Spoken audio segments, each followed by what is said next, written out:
Welcome back to the Deep Dive. You've given us a really fascinating piece of source material this week. It's the complete detailed address from Reverend Sun Myung Moon, delivered on January 1st, 1980. And this wasn't just, a hopeful look at the new decade.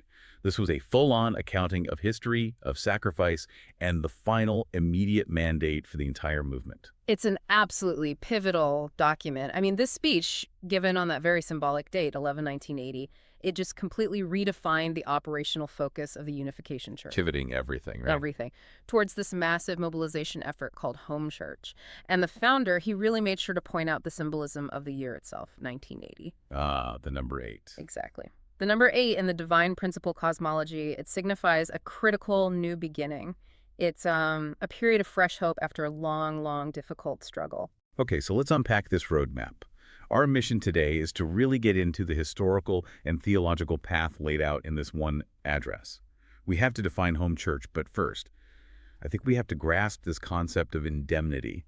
The source suggests this new path was only possible because decades of, historical debt had finally been paid. That's exactly where we have to start. The term indemnity in this context is just vital. It means setting a compensating condition. And that often requires, extreme suffering or sacrifice. To restore something. To restore something that was lost or failed at a prior point in history. It's the mechanism for turning a historical failure into a future foundation. And the goal of all this indemnity, the final destination, is the kingdom of heaven on earth.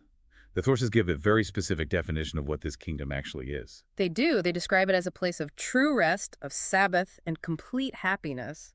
But the deep theological caveat here is that this is not some kind of individualized salvation. You can't achieve this rest in isolation. So you can't get to the finish line alone. Exactly. The source really emphasizes that if your parents, your spouse, your children, your tribe, your nation, if they're not in a position to take rest, then your rest is provisional. It's incomplete. So the family becomes the building block. Instantly.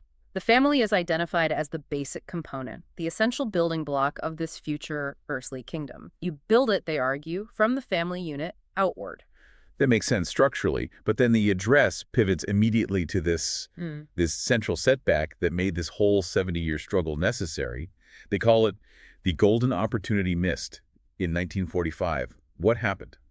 The sources detail that 1945 was the crucial moment. Korean Christianity, which was seen as the able figure of world Christianity, was supposed to unite with Reverend Moon. Had they accepted him, followed his guidance, the historical foundation for a world kingdom could have been established almost instantly. But because they rejected him, what was the precise consequence? Why wasn't it just a minor delay? According to the source, the failure was absolute.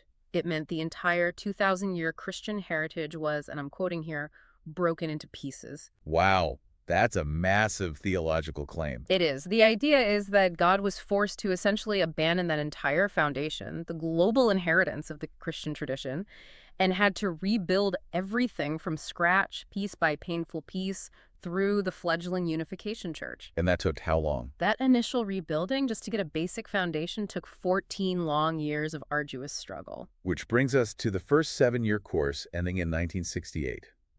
This was all about establishing the central couple as the true parents.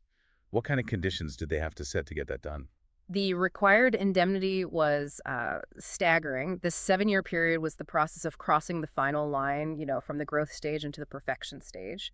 The core conditions set between mother and father was this profound internal pledge. No matter the hardship, the difficulty, the persecution, they would never, not once, complain, feel discouraged, or become rebellious. Total internal submission. Total. And that level of internal control is remarkable, but the source highlights an even more extreme detail, something that often gets glossed over, the testing of true mother. Right. Yes. In a passage that is, frankly, very difficult to process, Father stated that he actually tested Mother worse than Satan. Worse than Satan. How do they justify that? The justification was preventative. The logic was, since he knew the demonic world would eventually target her with unbearable tests, he had to test her first to prepare her fully. I see the logic, but that raises a profound question, doesn't it? Is the source suggesting that preparation through, human cruelty is superior to just trusting in God's protection? It's a different model. It's not just trust. It's about creating mastery through trial. The source does note that while his tests were incredibly harsh, they were seen as superior to Satan's because Mother could at least grasp some hint of purpose behind it. I see. So there was a discernible reason, however difficult. Exactly. It speaks to this absolute necessity to create a tested, invincible spiritual core, one capable of enduring anything the external world could throw at them. And that difficult path paid off in 1968. What was the exact victory secured when that first 7-year course ended? The victory was the solidification of the Adam and Eve role. It established the true parents and the true family as a foundation that Satan could not touch. And this allowed for the restoration of several key holidays that had been historically lost: Parents' Day, Children's Day, and the Day of All Things. And it all culminated in the Declaration of God's Day on January 1st, 1968, a public spiritual foundation for the whole world. Okay, so if 1968 was about the internal foundation, the 1970s had to be about external expansion. And the source suggests they started with maybe the most painful sacrifice possible. This brings us to the second 7-year course, starting around 1970, which demanded the total mobilization of the blessed couples. That's right. Now the responsibility fully shifted. The blessed couples had to take on the major role of indemnity, and this is where the really controversial and challenging orders came in.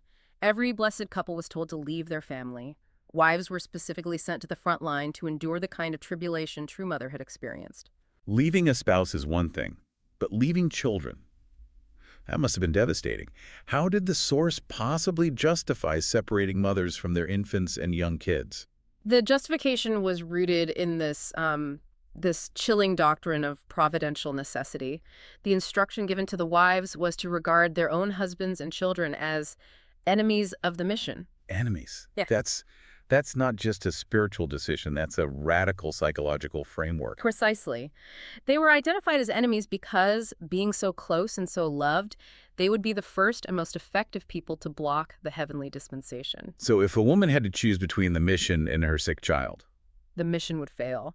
By mentally framing their loved ones as potential obstacles, as enemies, the women could obey, absolutely. It allowed them to deny them without the paralyzing emotional pain that would otherwise just break their hearts and their resolve. it's an incredible high-stakes interpretation of that biblical idea that in the last days, your family can be your worst enemies. And naturally, this drew intense criticism. Oh, bitter criticism. From the public, from parents, in-laws, and especially from established Christian churches who just called this behavior cruel and inhumane. The first 6 months were the absolute peak of negative public opinion. But the story doesn't end there. No, it doesn't. Yeah. And this is where the power of sustained sacrifice becomes the insight. The perseverance of these members created a very immediate turning point in public perception. Walk us through that timeline of reversal. Well, after just 1 year of persistent sacrificial effort, the people who had been critics, they began weeping with the members. They saw the sincerity. And after 2 years, public opinion shifted dramatically toward admiration.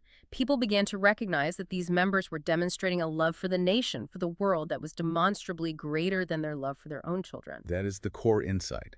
They witnessed a love that transcended the purely familial. It was so effective that the common villagers, the everyday people, began standing up and defending the unification members against the Christian critics. They'd ask them directly, "Are you the true Christians? We found God in the spirit and sacrifice of these people." That sacrificial work and the shift in public opinion effectively formed a base for the restitution of Jesus' ministry. That success in Korea must have been profound, because the sources claim the whole providential schedule was advanced by 3 years as a result. It was incredibly significant. Because of that victory, the global ministry could begin much earlier, in 1972. It kicked off the third 7-year course and immediately pivoted the focus to the United States. And America's role was to provide the ultimate contrast to Korea's rejection in 1945, wasn't it? Yes, America was the foundation where world Christianity rested.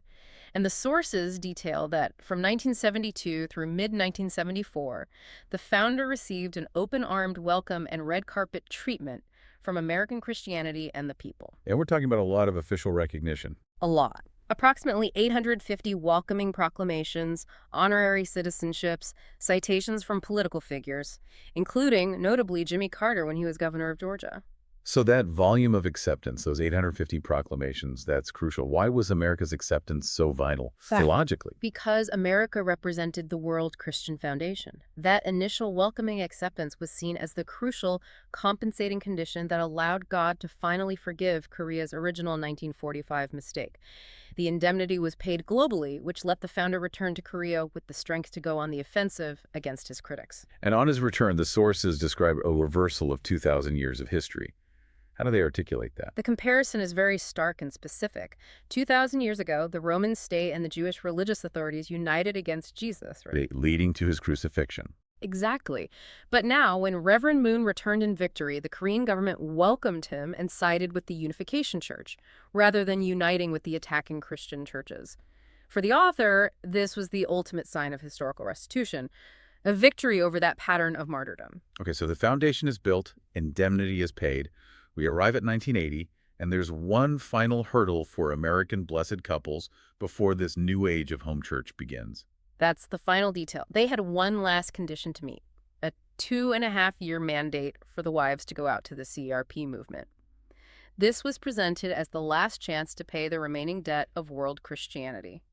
Once that condition was complete, the declaration could be made. All the historical debts of the past have been paid. The slate was clean. The significance of that is immense. It means the entire movement could finally shift focus completely to building the physical kingdom, the home church. So what is it exactly? It's incredibly specific and deeply personal. It means taking responsibility for 360 homes in a geographic area. You claim that area as your tribe. You become, for instance, the tribal messiah of the Smith tribe. The goal is to claim that specific territory for Heavenly Father. And the sources give some fascinating, very practical advice on how to do this. You don't start with a spiritual conversation in the living room, do you? Absolutely not. The instruction is highly tactical. You're told to gain entry through the back door, and the very first thing you do is clean the homeowner's bathroom. The bathroom. The bathroom. The logic offered is that you look at the dirty bathroom and think, how can this be a bathroom in the heavenly kingdom? I can't leave it this dirty. By cleaning it, you are physically claiming ownership of the territory. That is starting with a bold statement of practical ownership. And what if the homeowner confronts you? You explain that you are welcoming Heavenly Father into the house and you're going to keep cleaning it. The whole strategy is packaged as a very effective American sales pitch. It involves free trial. You tell the homeowner to try you out for 1 week and see if God is truly coming into the house because of your service. It's incredible. And the source emphasizes that home church is a most precious gift, a 20-year dream achieved through immense indemnity. To be deprived of the right to do home church, the founder declared, would be worse than prison. The stakes are impossibly high. And the address concludes by setting up a very fierce competitive environment for 1980, the race to become the home church champion. It's a direct, energetic competition. The founder pits the American members directly against the Korean and Japanese members, who he sees as having these distinct, even unfair cultural advantages. What are these advantages that Americans are warned about? There are details that speak volumes. The Korean and Japanese members, he notes, have greater stamina. They can skip lunch for a week and never notice. They don't need comfortable furniture. They can sit on the grass or the sand. And they're simpler, using only chopsticks instead of the whole Western array of forks and knives. Americans are explicitly warned they have to think differently, plan differently, and act differently if they want to win this race. It's a fascinating tension, isn't it? A spiritual mandate framed in terms of high performance, competitive stamina, and a rejection of American material comfort. And the prize for winning this spiritual race is both spiritual and, well, quite literally tangible. The winner, the home church champion, becomes the tribal messiah and gets the honor of inviting mother and father to the first completed home church on earth. And the reward is explicitly American. Explicitly and materially American. The champion will be recognized as an eternal heavenly hero and will be riding in a Lincoln Continental. The Lincoln Continental.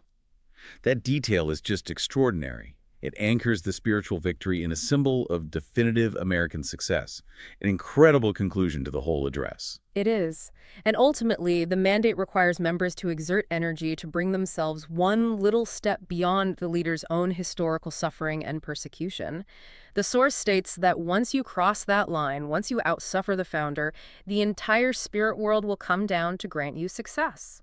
So what does it mean to create and drive a movement where the success of the mission hinges not just on obedience or belief, but on a competitive, active drive to outsuffer the founder? To push past the boundary of his own historical tribulation, that highly charged expectation, according to this 1980 roadmap, is the definitive condition of the new age. Something for you to mull over as you step into your own pursuits this week. Thank you for joining us for The Deep Dive.